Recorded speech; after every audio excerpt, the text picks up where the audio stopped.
여러분 어떻게 잘 지내셨습니까? 네, 우리 이제 4주차 강의를 하겠습니다. 우리 저번 시간에 상호에 대해서 공부를 했었는데 이 상호에서 가장 중요한 테마가 또 하나 있었죠. 바로 명의대여자 책임은 오늘 하고 상호 등기를 공부합니다. 이 상호 등기를 공부하기 전에 또 이게 상호 장부 같은 것들은 우리가 조문 있는 내용만 체크하고 넘어가도록 하겠습니다. 자, 여러분 먼저 우리 이 명의대여자 책임을 공부할 때 저기 제가 사례를 올려놨는데 이거 한번 보세요. 이게 상당히 중요한 논점이기 때문에 A는 서초구에서 이제 빵집을 운영하고 있는데 A가 제자인 B의 건강상 이유로 영업을 못하고 스승 B에게 B가 직접 빵집을 상호 그대로 사용하면서 영업할 것을 허락받았다 이 말입니다. 그러면 A는 상호를 빌려준 사람 대여자, B는 상호 빌려 쓴 사람 명의 차용자 되죠. 자, 이후 당구 손님 C는 늘 빵 사러 왔다. 그날따라 C가 먹는 빵에서 돌멩이 나와서 돌멩이로 인한 C가 치아가 망가졌다. 이런 경우 C는 누구에게 치아에 대한 치료비를 청구할 수 있을 것인가? 이 문제 되겠죠? 예를 들어서 지금 우리가 명의 대여자 책임을 우리가 공부하고 있는데 명의 대여자 책임 A가 예를 들어서 이제 중앙빵집이라는 상호를 사용하고 있다가 사장님이고 스승님이고 제자예요. 몸이 아프대요. 제가 이걸 그대로 쓰면서 영업을 좀 할까요? 이렇게 했어요. 그래서 이 사람이 오케이 했다 이 말입니다. 이분을 명의 대여자 빌려 쓴 사람을 우리가 명의 차용자라고 합니다. 이해되셨죠? 자, 이럴 때 손님이 가서 빵을 사 먹다가 옥수수 이빨이 부드럽게 이 말입니다. 그래서 이 사람이 어떻게 해요? 야, 너 치료비 어떻게 할 거냐? 이렇게 했을 때 이 사람이 난 빌렸으니까 이분한테 가다가 이가 다 빠져 틀려야 됩니까? 그랬을 때 이 책임의 범위가 어떻게 될 것인가 상당히 중요하다. 우리 상법은 이 제3자를 보호하는 게 많아요. 아까 우리 표현 지배인처럼 그 외관을 신뢰한 사람을 보호하듯이 이렇게 상대방이 선의일 때 이런 사람들을 보호해 주는 게 특징이다 이 말입니다. 이게 무슨 말인지 이해되셨죠? 네, 그래서 우리 이 명의 대여자와 이 명의 대여자의 책임, 이분의 책임의 어느 범위까지 이 사람이 책임을 져야 할 것인가, 이게 주 논점이 된다 이 말입니다. 그러면 이분의 여기에 중앙빵집을 하면서 갑이라는 사람을 알바생을 썼다. 알바생이 이 사람에게 불법 행위를 했다. 옥수수를 부들뜨렸다. 이빨을. 이럴 때 이 사람이 책임져야 돼요. 그건 불합리하다 이 말이죠. 그래서 이 명의 차용자의 어떠한 범위까지 대여자가 책임을 져야 할 것인가, 이게 주 논점이 된다. 이해되셨어요? 네, 사례가 그겁니다. 그래서 사례에서도 사례 해결, A는 명의 대여자이고 B는 명의 차용자이다. 사안에서 명의 대여자 책임에 성립한다. 그래서 성립의 용건이 뭐냐? 자, 명의 대여자 성립하기 위해서 아까 우리 표현대처럼 외관 부여, 외관 존재, 외관 신뢰, 이 요건이 그대로 됩니다. 복습 잘하고 계시죠? 여러분 진짜 복습을 잘하고 따라오시기를 간곡히 부탁드리겠습니다. 자, 우리 법조문을 먼저 보고 갈게요. 우리 24조로 가겠습니다. 24조. 자, 24조에 오시면, 여러분 24조에 오시면 명의 대여자의 책임이 나옵니다. 타인에게 자기의 성명이나 또는 상호를 사용할 것을 허락한 자는, 이 사람이 누구야? 허락한 자는 명의 대여자가 되겠습니다. 명의 대여자. 허락한 자는 자기를 영업주로 오인해서 거래한 제3자에 대해서 그 타인과 연대하여 변제할 책임이 있다. 그럼 그 타인이 누구예요? 바로 명의 차용자입니다. 우리 연대 책임 아시죠? 연대, 또 동그라미 쳐보세요. 연대.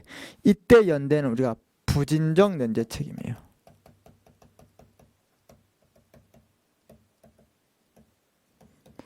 연대 책임인데 부진정이는 뭐냐? 예를 들어서 A와 B가 야, 너 불법 행위를 했을 때 내가 책임진다, 이런 의사표시의 합치가 있을까요? 의사의 합치? 거의 안 하겠죠. 그래서 이렇게 의사 합치가 없더라도 무조건 책임 같이 진다. 이게 바로 부진정 연대 책임입니다. 그럼 아까 A, B가 이렇게 있을 때 C가 치료비를 누구에게 청구할 수 있을 것인가? 얘에게 청구할 수도 있고 얘에게 청구할 수 있고 둘이 동시에 할 수 있다. 왜? 이 사람들은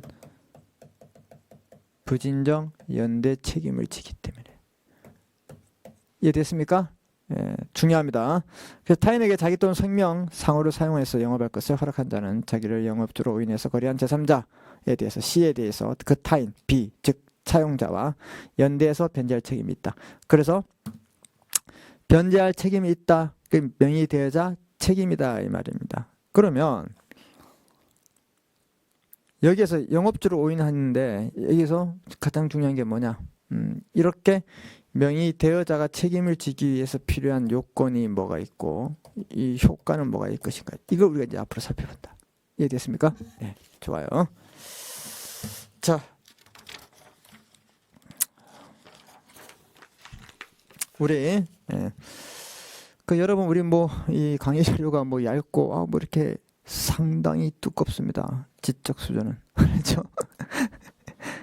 자, 그 다음에 9페이지 오시면 명의 대여자의 책임 요건이 있습니다. 네모칩니다. 외관 부여, 그 다음에 외관 존재, 그 다음에 외관 신뢰.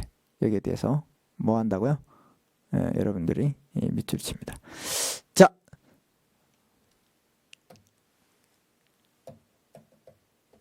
아까 봤죠? 어디에서 봤습니까? 표현 지변하고 똑같습니다. 이 세 가지 요건 중요하다. 자, 외관 부여 보세요. 자신의 명의의 사용을 허락해야 됩니다. 뭐 명의뿐만 아니라 상호도 되겠죠. 자, 명의 차용자 독립한 상의이므로 영업 영위 여부는 허락 대상이 아니다. 왜? 얘도 어차피 아까 뭐예요? A가 빵집을 어떻게 대여자, 차용자 영업을 하겠죠. 그래서 영업을 할 건가 말 건가 이게 문제가 되지 않아요. 그냥 상호와 또는 자기 명의를 사용할 것을 허락만 하면 된다 이 말입니다. 명의는 영업주로 오인할 만한 외관이 있으면 된다 이 말입니다. 그래서 얘가 책임을 지기 위해서 그럼 얘가 어떤 얘의 행위에 대해서 영업상 행위에 대해서 C에게 손해가 봤을 때 얘까지 책임을 진다 이 뜻이니까 영업주로 오인할 외관이 있으면 좋겠다. 여기에 빵집을 중앙빵집을 C 같은 경우는 늘 갔기 때문에 이 누구야?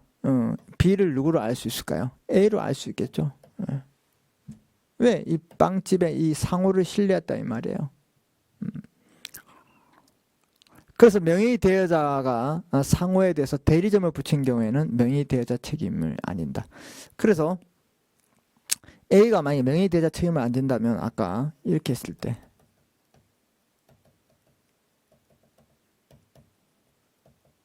이런 상호를 쓰게 했다. 이럴 때는 대리점이라 붙였을 때 종속관계. 자, 이렇게 대리점을 붙이게 했을 때는 명의 대여자가 아니다. 이 사람은. 왜? 대리점, 대리사. 그래서 명의 대여자가 영업소, 지점, 출장소 붙인 경우는 명의 대여자 책임지지만 대리점을 붙였을 때는 우리는 어떻게 해요? 명의 대여자 책임을 안 진다는 걸 여러분이 기억하면 됩니다. 명의 대여자의 상인성 여부에 대해서 나번에 보시면 상인이 아니어도 무방합니다. 명의 차용자가 행위에 반드시 상행이 아니어도 무방하다. 즉, 이 사람이 일단은 중요한 게 뭐 책임을 지기 위해서는 이 사람이 뭐 하는 거예요? 명의와 상호를 빌려 쓰는 게 중요한 거예요. 자, 다음번에 이 명의 사용에 대해서 반드시 그래 너 써 이렇게 하는 경우도 있고 아니면 어떻게 해요? 묵시적으로 알고 보니까 얘가 거의 영업을 다 하고 있어요. 그래 이놈이 이제 지가 좀 내가 나이가 드니까 이제 맡아서 하겠구나 이렇게 인정하면 묵시적으로 허락한 것과 같다 이 말입니다. 이런 것들이 전부 다 뭐냐? 외관 부여와 관련되어 있다. 그리고 이 사람이 쓴 알바생 갑 이 사람의 책임에서 이 사람이 책임질까요? 그건 안 진다. 명의 차용자의 피용자란 말은 이분이 고용한 누구 피용자 알바생 이런 분들은 어떻게 해요? 아니면 알바생 또는 직원들에 대해서 어떻게 한다?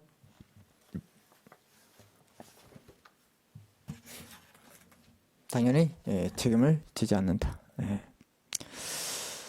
자, 그 다음에 외관이 존재해야 됩니다. 이 외관 존재에 대해서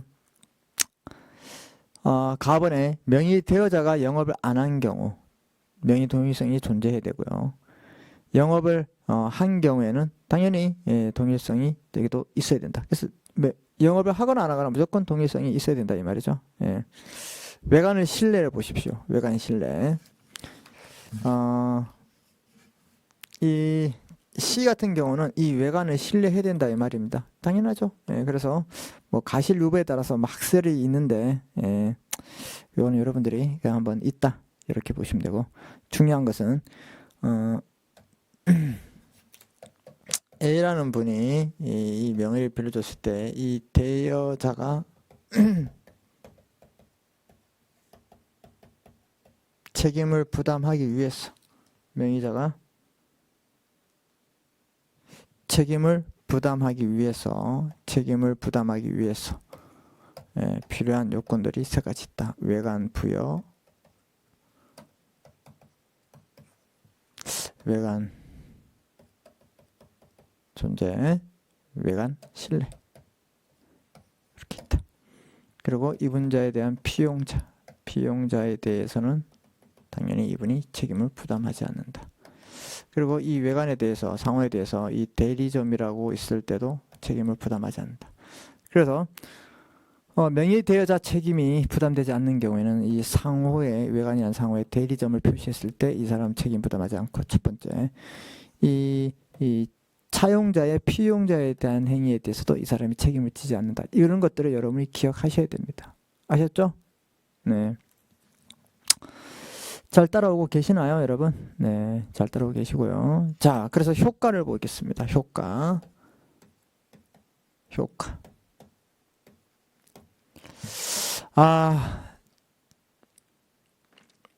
뭐 어차피 여러분 이제 뭐 우리 큰 칠판에, 그래서 이제 법학을 이제 강의를 하면요, 뭐 이런 것들을 좀 설명하고 이해를 돕기 위해서 이렇게 여러분하고 이제 뭐 아이 컨택도 하면서 직접 제가 이렇게 그리면서 하는 게 사실 중요해요. 근데 좀 이게 좀 전자칠판이라 보니까 좀 협소하고 또 글씨도 잘 안 써지는 점이 좀 단점이 있지만, 그래도 여러분 이 온라인 강좌에서 이렇게라도 할 수 있는 건 여러분 진짜 다행이다 생각하십시오.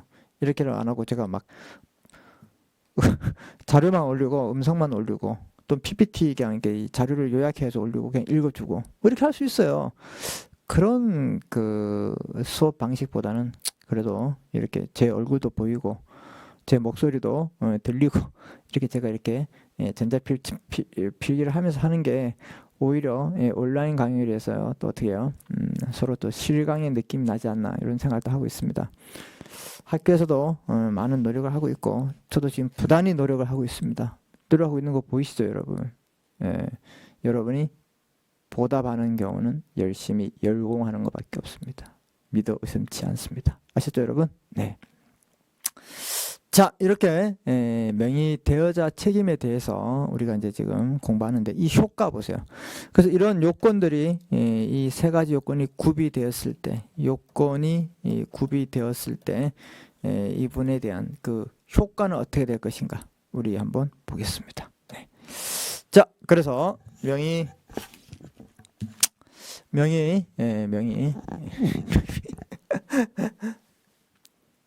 명의 대여자 책임의 효과 중요하죠? 먼저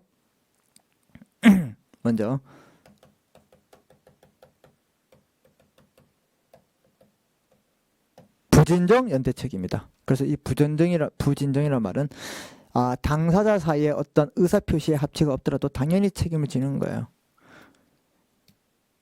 무슨 말인지 아시겠습니까? 보통 우리 연대책임은 의사표시 합치겠지만 부진정 연대책임은 법에서 명의 차용자와 우리 24조 명의 차용자와 명의 누구? 대여자가 당연히 어떤 의사표시의 합치가 없어도 그 상대방에 대한 불법행위 손해가 발생했을 때 어떻게 해요? 배상해야 된다. 이렇게. 그게 바로 효과가 부진정 연대책임인데 1번 보세요. 상대방은 명의 대여자나 명의 차용자에게 어느 누구에게나 변제 청구 가능하다. 그래서 아까 A가 있고 B가 있고 C가 이렇게 이 원래 주인에게 치료비 100만 원을 청구했어요. 그래서 얘를 연대하기 때문에 야, 너 나한테 50만 원을 달라. 이렇게 청구할 수 있는 게 구상권이 되겠습니다. 구상권. 자, 그래서 상대방 같은 경우에는 얘에게도 청구할 수 있고 얘에게도 청구할 수 있다. 둘 다 청구할 수 있다. 알겠습니까? 그래서 이럴 때 명의 그 대여자가 변제 시에 구상권을 행사할 수 있다. 이렇게 보시면 되고, 두 번째는 그러면 명의 대여자의 책임의 범위에 대해서 우리가 공부할 필요가 있습니다. 명의 대여자의 책임의 범위에 대해서.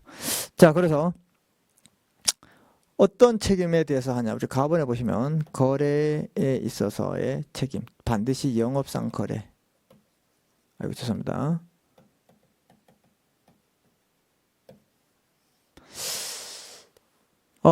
거래 책임.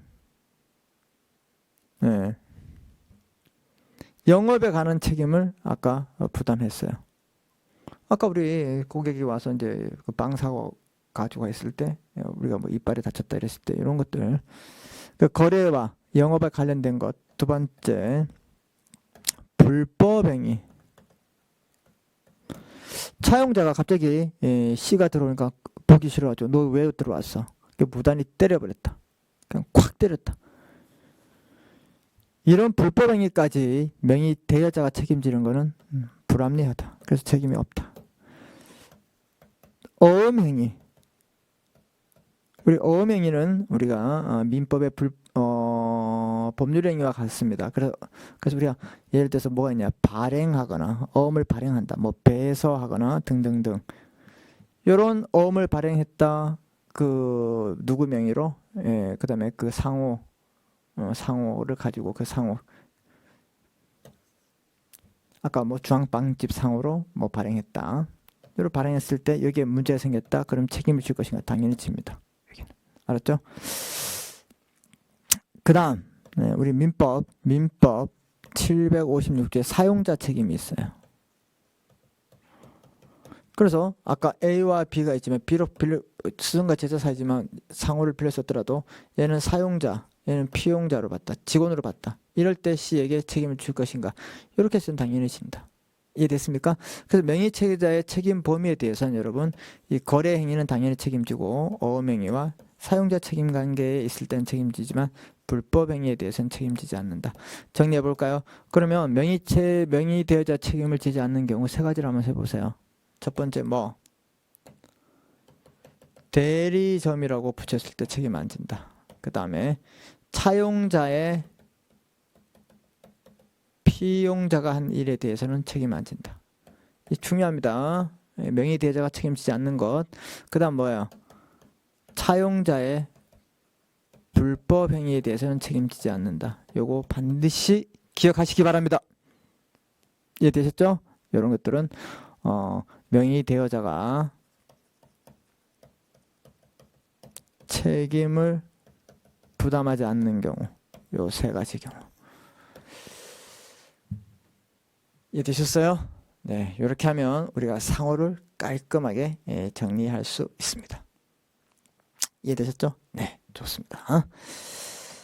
자, 우리가 이제 그 상인을 공부했고요. 그 다음에 상업사용 중에 지배인을 공부했고, 영업상 명칭인 뭘 공부했냐? 그렇죠. 바로 상호를 공부했습니다. 이제는 기업의 공시 방법인 상업 등기.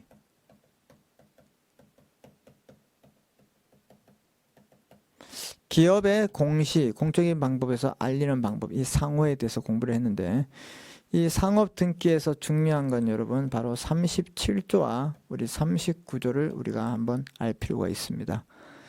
그래서 이 상업 등기에서 중요한 조문은 37조와 39조다. 일단 말씀드리고, 우리 유인물을 좀 먼저 보겠습니다, 여러분. 자, 우리 9페이지에 오시면, 9페이지에 오시면 기업의 공시, 상업 등기 이렇게 되어 있죠. 상업등기의 개요가 있는데, 우리 이제 또 상업등기법이라고 있습니다. 이 상업등기라는 것은 거래의 안정과 원활함 또는 신속을 도모하기 위해서 기업 공시제도의 하나로서 들고 있는 게 바로 뭐냐? 상업등기제도다. 이렇게 보시면 되고, 상법의 규정에 의해서 상인에 관해서 일정한 사항을 상업등기부에 등기하는 것을 우리가 등기제도로 하고 있습니다. 기업 자신에게 관한 일정한 법률관계 및 사실관계를 일정한 범위의 이해관계인 일반인에게 알린다. 여기서 중요한 게 뭐냐? 상업등기는 뭐 법률관계뿐만 아니라 사실관계까지 한다. 뭐가 있어요? 뭐 상호가 뭐냐? 지배인이 누구야? 대표이사가 누구야? 뭐 이런 것들 사실관계까지 이렇게 한다.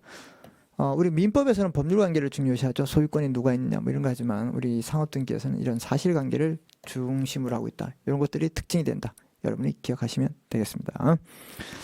자, 3번은 방가로 3번을 보시면 기업의 기초적 사항과 책임관계를 외부에 알 수 있게끔 함으로써 다음 페이지 보시면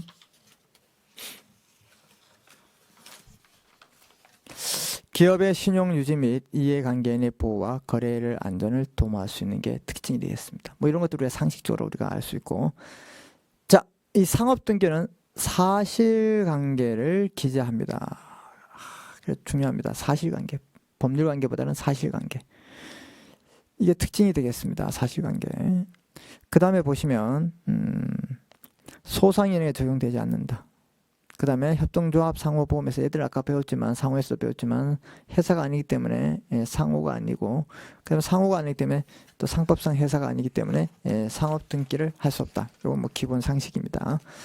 자, 그 다음에 우리 이런 우리 상호의 상호가 아니라 이 상업등기의 종류가 뭐가 있는지 우리 한번 알 필요가 있는데요. 상호등기, 우리 아까 상호를 했죠.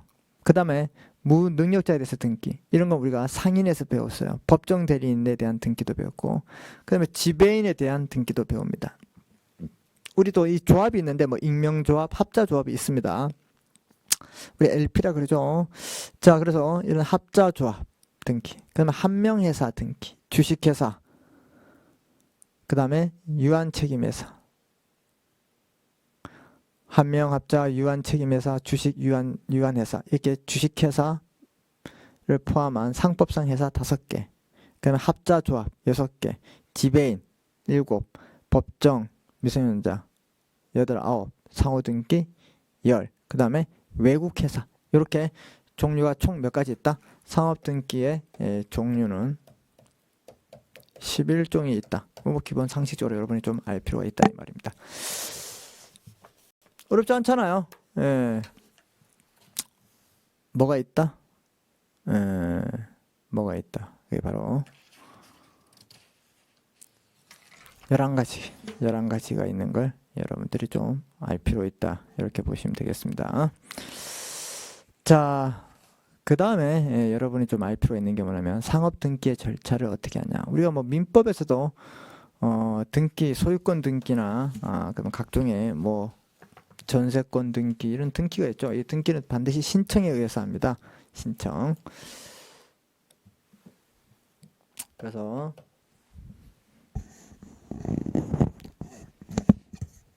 등기는 신청에 의해서 등기는 신청에 의해서 한다. 그래서 우리도 신청주의가, 우리 위임을 보시면 신청주의가 원칙이에요. 그래서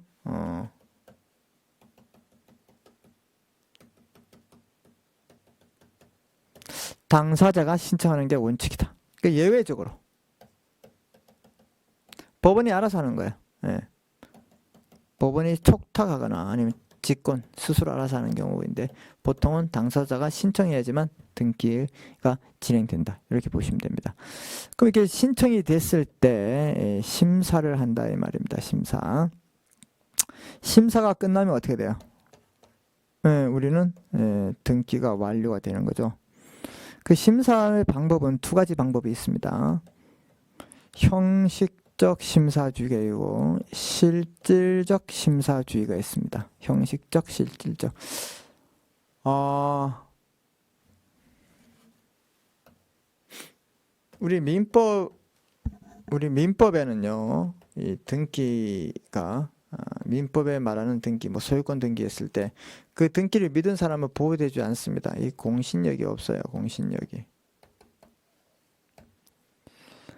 이 공신력이 없는 가장 큰 원인이 뭐냐? 이유가 뭐냐? 원인이 아니라 이유가 뭐냐? 바로 이겁니다. 다름 아닌. 예, 이 심사를 할 때 형식적 심사만 한다 이 말입니다. 형식적 심사는요, 예를 들어서 뭐냐면 신청인이 당사자가 신청한 서류 가지고만 심사를 합니다. 예를 들어서 A 건물을 등기를 했는데 A 건물에 관한 서류만 쭉 냈어요. 서류만 냈는데 나중에 알고 보니까 B 건물에 대한 서류를 냈다. 그럼 안 된다 이 말이죠. 그런데 우리는 이렇게 해도 등기가 돼요. 이게 문제예요. 그래서 실질적 심사는요, 이 서류 제출한 서류 심사 플러스 실질적으로 현장에 나와가지고 현장에서 조사를 합니다. A 건물이 맞느냐 또는 이 토지가 맞느냐 평수가 맞느냐 이런 것들을 합니다. 이런 걸 현장 조사를 하고 그러면 실질적 심사권이 있으면 우리 공신력이 인정되겠죠. 그렇죠? 민법을 지금 말하고 있는 겁니다. 민법에서. 그런데 이 실질적 심사를 한다 그러면 이 그 관계 공무원들이 많이 필요하고 그다음 뭐예요? 국가적 어떻게 해요? 예산도 많이 들어가기 때문에 우리는 이게 형식적 심사주의를 거의 하고 있습니다. 보세요. 자, 심사를 보시면 형식적 심사주의가 있는데 등기관이라고 있습니다. 이게 등기관이 형식적 접합성 여부만 심사할 수 있다. 그러니까 뭐예요? 구비 서류만 잘 갖췄느냐만 판단한다 이 말입니다. 그래서 신청 사항은 진실 여부까지 조사할 권한과 의무는 인정되지 않는 입법이에요. 그럼 뭐예요? 아까 현장 조사해가지고 진짜 이게 진실에 부합되느냐, A 건물이 맞냐, 평수가 맞냐, 뭐 이런 것들을 어떻게 한다고요? 그렇죠. 이런 것들을 실질적으로 조사하지 않는다 이 말입니다. 그런 권한도 없어요. 이걸 형식주의예요. 자, 그다음에 실질적 심사주의는 등기관이 형식적 요건뿐만 아니라 진실성까지 그래서 현장 조사도 한다 이 말입니다. 실제로 맞는지 진실성까지 조사할 권한이 인정된 입법례예요. 그 우리나라는 민법 같은 경우에는 형식적이 원칙이에요. 그래서 민법은 공신력이 없어요. 등기에 대해서. 공신력이란 말은 믿는 사람에게 보호하지 않는다. 예외적으로 일정한 경우에 실질적인 경우가 있겠죠. 네. 그런데 특징이 뭐냐? 우리나라는 이게 절충주의인데 형식적 심사주의가 우리가 원칙이에요. 그래서 우리 이 상업등기 우리 아까 제가 상업등기에서 알아야 될 게 37조와 39조라고 말씀드렸어요. 이거 기억나시죠? 네, 중요한 게 이 39조와 39조가 이 심사와 관련되어 있는 겁니다. 자, 일단은 여러분들이 어떻게 정리를 하냐면 이렇게 정리합니다.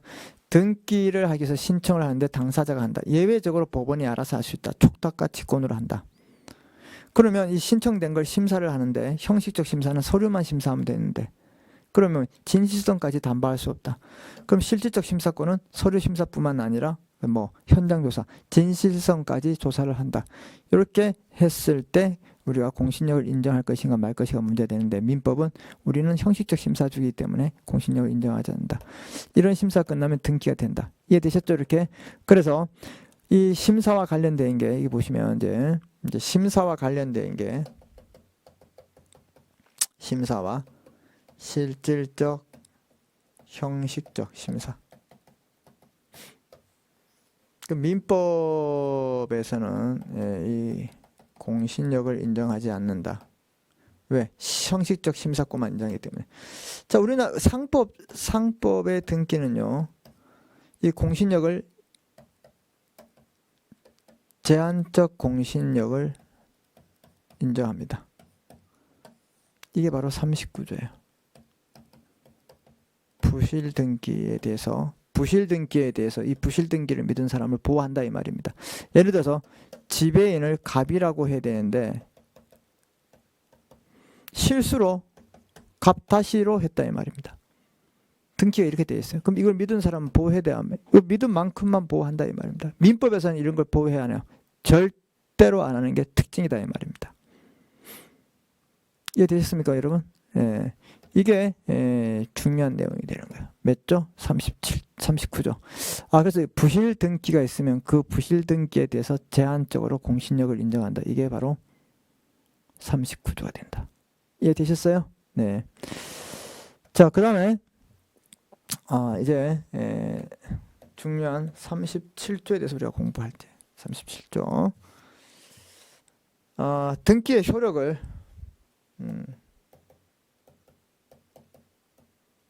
일반적 효력과 특수적 효력으로 우리가 나눌 수 있습니다. 뭐라고요? 등기의 효력을 일반적 효력과 특수적 효력으로 나눌 수 있다. 그래서 우리가 우리 유인물에도 있지만 제가 다시 한번 보겠습니다.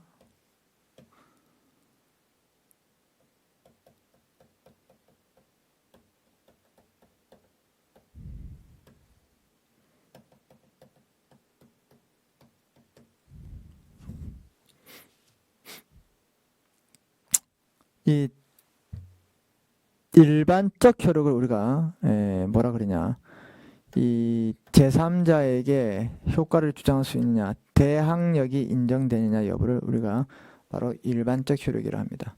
그래서 이렇게 도식화해 보면 어떠한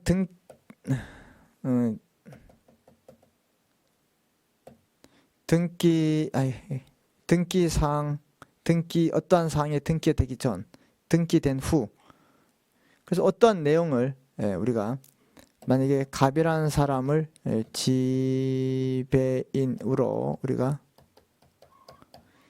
등기를 해야 됩니다. 등기를 해야 되는데, 그러면 이걸 등기하기 전 아니면 등기된 후, 이게 상황을 우리가 분류할 수 있습니다. 무슨 말인지 아시겠죠? 네.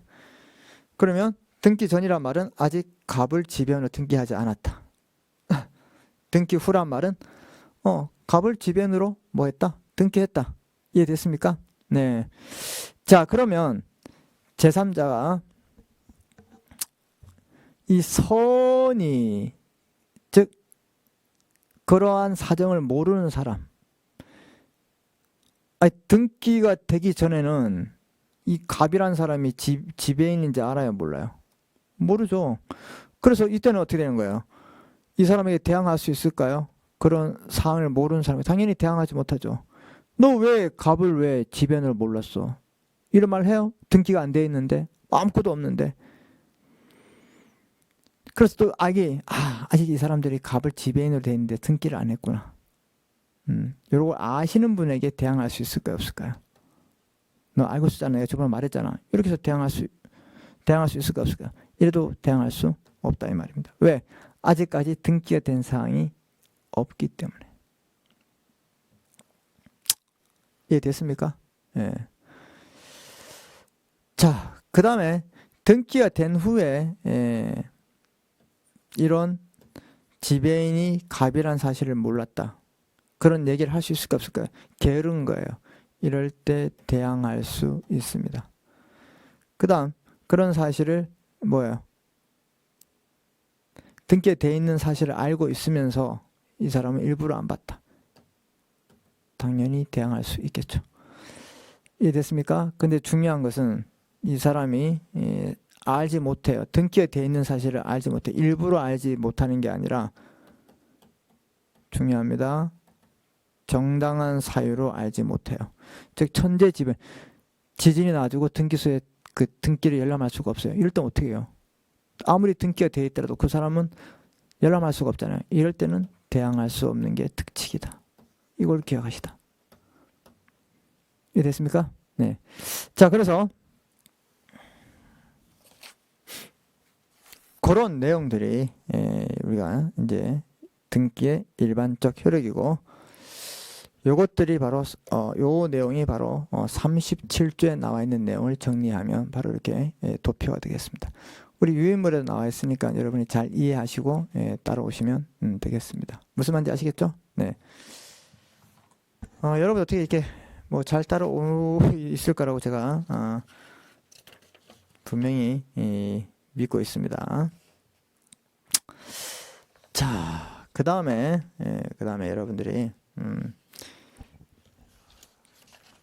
저기 이제 우리 유인물 10페이지 오시면 한번 볼까요? 등기의 일반적 효력이라고 나와 있죠. 등기의 일반적 효력. 일반적 효력 보시면 제3자에 대한 대항력으로 말하고 37조예요. 등기 전에 보시면 우리 이런 것들 다시 37조 보시면 아까 등기 전, 등기 후 이렇게 구분했죠? 등기 전. 등기 전의 효력을 우리가 소극적 공시력이에요. 왜? 등기가 안 되기 때문에.